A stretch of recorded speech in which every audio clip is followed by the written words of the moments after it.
നല്ല അടി കിട്ടണം. ലഹരി ഉപയോഗത്തിൽ എനിക്കും ഷൈനും സംഭവിച്ചത് ഇതാണ്.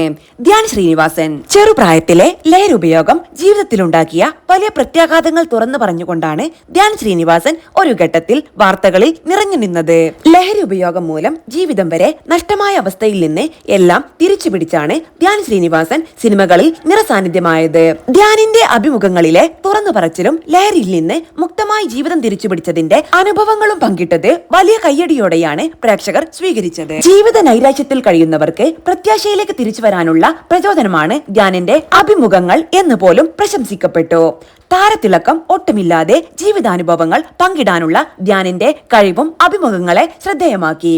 ഇപ്പോഴിതാ മൂവി വേൾഡ് മീഡിയക്ക് നൽകിയ അഭിമുഖത്തിൽ ലഹരി ഉപയോഗവുമായി ബന്ധപ്പെട്ട് തന്റെയും ഷൈന്റെയും ജീവിതത്തിലുണ്ടായ ചില തിരിച്ചറിവുകളെ കുറിച്ച് ധ്യാൻ പറഞ്ഞ വാക്കുകളാണ് സമൂഹ മാധ്യമങ്ങളിൽ ശ്രദ്ധ നേടുന്നത്. വാഹനാപകടത്തിൽ പിതാവ് മരിച്ചതിന് പിന്നാലെ ഷൈൻ പറഞ്ഞ ചില വാക്കുകൾ നടൻ റോണി ഡേവിഡ് ഒരു പരിപാടിയിൽ പങ്കുവച്ചിരുന്നു.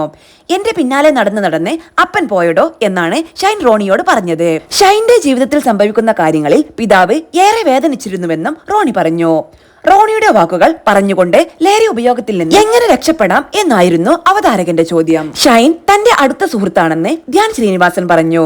സിനിമയുടെ താരത്തിളക്കത്തിലേക്ക് വന്ന ശേഷം വളരെ വൈകിയാണ് അഡിക്ഷൻ എന്ന ഘട്ടത്തിലേക്കൊക്കെ ഷൈൻ എത്തിയത്. എന്നാൽ എന്റെ കേസിൽ അങ്ങനെയല്ല. വളരെ ചെറുപ്പത്തിലെ ലഹരി ഉപയോഗം തുടങ്ങിയ ആളാണ് ഞാൻ. ആ സമയത്തെ ജീവിതം, സാമ്പത്തികാവസ്ഥ, പഠിച്ച സ്ഥലം ഇതൊക്കെ സ്വാധീനിച്ചിട്ടുണ്ട്. വളരെ ചെറുപ്പത്തിൽ തന്നെ ഞാൻ ലഹരി ഉപയോഗിച്ചു തുടങ്ങി. സൊസൈറ്റിയിൽ നമ്മൾ ജീവിക്കുമ്പോൾ നമുക്കൊപ്പമുള്ള ഒരാളെങ്കിലും ഇതൊക്കെ ഉപയോഗിക്കുന്നുണ്ടാകാം. അത് നമ്മളെയും ചിലപ്പോൾ സ്വാധീനിക്കും. ലഹരി ഉപയോഗത്തിന്റെ പാർശ്വഫലങ്ങൾ നേരത്തെ തന്നെ അറിയാൻ എനിക്ക് സാധിച്ചു.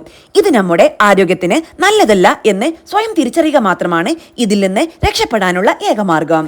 എന്റെ ചേട്ടൻ ഉൾപ്പെടെ എല്ലാവരും എന്നോട് ഇത് നീ ഉപയോഗിക്കരുതെന്ന് പറഞ്ഞിട്ടുണ്ട്. അന്ന് അച്ഛനും അമ്മയും ഒന്നും ഒപ്പമില്ല. ഹോസ്റ്റലിൽ ലഭിച്ച സ്വാതന്ത്ര്യം പരമാവധി ദുരുപയോഗം ചെയ്തു. ലഹരി ഉപയോഗത്തിന്റെ ഫലമായി എനിക്ക് നഷ്ടമായത് പഠനം, ആരോഗ്യം, ആ സമയത്തെ പ്രണയം, കൂട്ടുകാർ, അവർ നേരിട്ട വാഹനാപകടങ്ങൾ, മരണം എല്ലാം ഞാൻ കണ്ടിട്ടുണ്ട്. പ്രണയിച്ച പെൺകുട്ടി വേറെ വിവാഹം കഴിച്ചു. ഇതൊക്കെ ആ സമയത്ത് നമ്മൾ ചെയ്യേണ്ടിയിരുന്ന കാര്യങ്ങൾ ചെയ്യാത്തത് കൊണ്ടും ലഹരിയുടെ അഡിക്ഷൻ കൊണ്ടാണെന്നുമുള്ള തിരിച്ചറിവ് ഒരു ഘട്ടത്തിൽ നമുക്കുണ്ടാകും. ആ തിരിച്ചറിവ് എനിക്ക് നേരത്തെ ലഭിച്ചു. എന്നാൽ ഷൈന്റെ കേസിൽ അവരൊക്കെ വളരെ വൈകിയാണ് അഡിക്ഷനിലേക്ക് പോയത്. സിനിമ ഇൻഡസ്ട്രിയിലേക്ക് വന്ന ശേഷമാണ് അവർ ഇത് ഉപയോഗിച്ചു തുടങ്ങിയത്. എന്നാൽ ഞാൻ എന്റെ നല്ല പ്രായത്തിൽ നിർത്തി. നാട്ടിലേക്ക് വന്ന ശേഷമാണ് ലഹരി ഉപയോഗം ഇവിടെ വ്യാപകമാകുന്നത്. ഇതിന്റെ പ്രത്യാഘാതങ്ങൾ അറിയാവുന്നതുകൊണ്ട് എനിക്കതിൽ നിന്ന് നേരത്തെ വിട്ടുനിൽക്കാൻ സാധിച്ചു. എന്നാൽ പ്രായമാകുന്തോറും ഇതിൽ നിന്നും മുക്തി നേടുക എന്നത് വലിയ പാടാണ്. ഒരു വലിയ തിരിച്ചടി ഉണ്ടാകുമ്പോൾ മാത്രമേ നമ്മൾ ഇതിൽ നിന്നും തിരിച്ചു വരൂ. അല്ലാതെ ആരെന്ത് പറഞ്ഞാലും കേൾക്കില്ല. ഒരു രാത്രി കൊണ്ട് ഇത് നിർത്താൻ കഴിയില്ല. ഇത് നിർത്തണം എന്നുണ്ടെങ്കിൽ നമ്മുടെ ജീവിതത്തിൽ നല്ല അടി കിട്ടണം. എന്റെ അച്ഛന്റെ ആരോഗ്യം മോശമായതും അമ്മ ഏറ്റവും കൂടുതൽ വിഷമിച്ചതും ഞാൻ കാരണമാണ്. അച്ഛനമ്മമാർ പ്രായമായി കഴിഞ്ഞ് മക്കൾ ഇതൊക്കെ കാണിക്കുമ്പോൾ അതവർക്ക് താങ്ങാൻ കഴിയില്ല. ഇപ്പോഴാണ് എനിക്ക് അഡിക്ഷൻ ഉണ്ടായിരുന്നെങ്കിൽ അവർക്ക് താങ്ങാൻ കഴിയുമായിരുന്നില്ല. ഷൈൻ അത് മനസ്സിലാക്കി ജീവിതത്തിലേക്ക് തിരിച്ചു വരുന്നു എന്നറിയുന്നത് സന്തോഷം.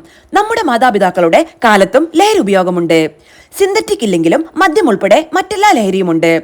അവരും ഒരു കാലഘട്ടത്തിൽ ഇതിന്റെ പ്രത്യാഘാതങ്ങൾ തിരിച്ചറിഞ്ഞവരാണ്. ആ തിരിച്ചറിവ് ലഭിക്കുമ്പോൾ മാത്രമേ ഇതിൽ നിന്ന് വിട്ടുനിൽക്കാൻ ഒരാൾക്ക് കഴിയൂ. ധ്യാൻ കൂട്ടിച്ചേർത്തു.